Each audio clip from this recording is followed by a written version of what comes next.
नमस्कार। जनगणना आंकड़ों के स्रोत से संबंध मेरे व्याख्यान श्रृंखला को आगे बढ़ाते हुए आज हम चर्चा करेंगे भारत में जनगणना का इतिहास को लेकर।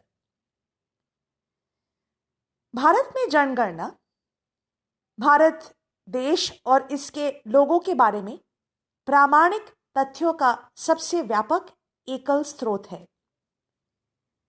भारत में जनसंख्या का वास्तविक आकार प्राप्त करने का पहला प्रयास 1867 से 1872 के दौरान किया गया था, पर यह प्रयास न तो समकालिक थी और न ही इसमें पूरे देश को शामिल किया गया था।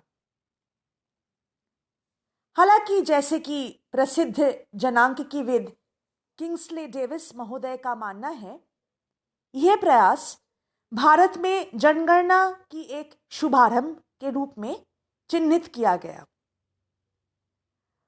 अगली जनगणना का प्रयास 1881 में किया गया, जो न केवल समकालिक थी पर एक व्यापक क्षेत्र पर विस्तृत और अधिक आधुनिक भी थी।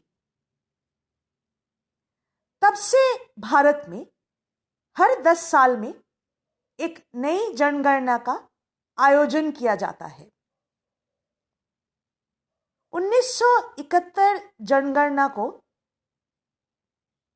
भारत में जनगणना की शताब्दी के रूप में चिन्हित किया गया। जनगणना का विशाल संचालन तत्कालीन भारतीय सिविल सेवा को सौंपा गया था,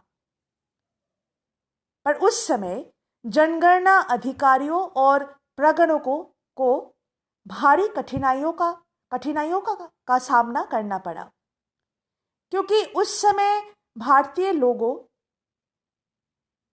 को जनगणना को लेकर जो रवैया रहा, मतलब उनका जो रवैया था वो भय और उत्सुकता का सम्मिश्रण रहा था। एक तरफ वे यह जानने के लिए उत्सुक थे कि विदेशी अंग्रेज सरकार को भारतीय लोगों के धर्म, जाति, भाषा, व्यवसाय आदि के बारे में क्यों जानकारी चाहिए थी,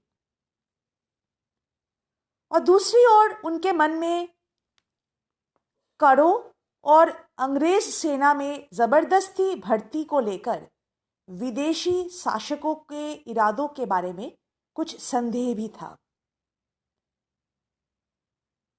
जहां तक अंग्रेज शासकों की बात है, जनगणना संचालन में भारतीयों के सहयोग के बारे में अंग्रेज शासक भी कुछ अनिश्चित ही थे। जनगणना संचालन की पर अगर विशालता और जटिलता को देखा जाए तो ये देखते हुए कहा जा सकता है कि भारतीय जनगणना प्राधिकारी वर्गों ने, चाहे वो किसी भी समय के हो, उन्होंने हमेशा एक सराहनीय कार्य किया है और जनगणना के माध्यम से प्राप्त जनसंख्या के आंकड़ों को हमेशा औसत से बेहतर माना जा सकता है।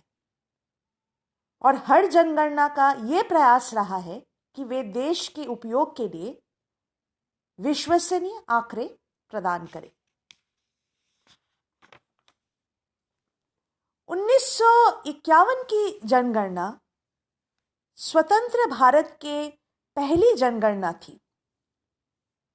लगभग उसी समय सामाजिक और आर्थिक विकास के लिए एक राष्ट्रीय योजना तैयार करने का विचार क्रमशः महत्व प्राप्त करता गया और 1951 में पहला पंचवर्षीय योजना की शुरुआत भी किया गया। चूंकि इस योजना की प्रारूपण के लिए जनगणना प्रतिवेदन आंकड़ों का मुख्य स्रोत थी, इसलिए 1951 की जनगणना को विशेष महत्व प्राप्त हुआ। 1961 की जनगणना, यानी 1951 के जनगणना की जो पहले, मतलब जो अगला जनगणना संचालित किया गया, उसमें और सुधार किया गया। उसे सावधानीपूर्वक योजनाबद्ध तरीके से संचालित किया गया और विभिन्न जनसंपर्क माध्यमों जैसे समाचार पत्र, रेडियो, सिनेमा आदि के सहायता से उसके बारे में बड़े पैमाने पर प्रचारित किया गया और यह सिलसिला बाद के सभी जनगणनाओं में जारी है। चूंकि जनगणना संचालन एक जटिल और व्यापक कार्य रहा है हमेशा के लिए, वे आमतौर पर किसी भी देश के सरकार द्वारा ही संचालित किया जाता है।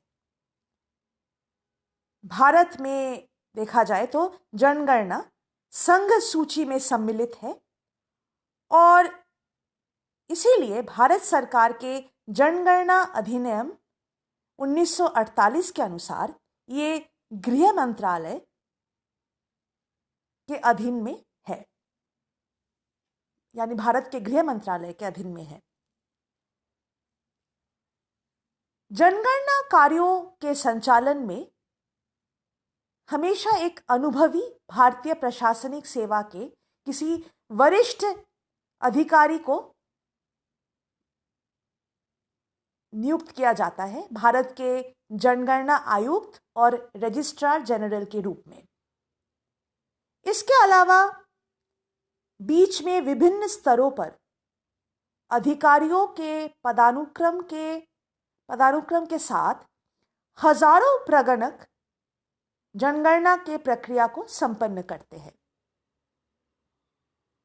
प्रत्येक राज्य और केंद्र शासित प्रदेशों के लिए जनगणना संचालन निर्देशक के रूप में एक अधिकारी को नियुक्त किया जाता है।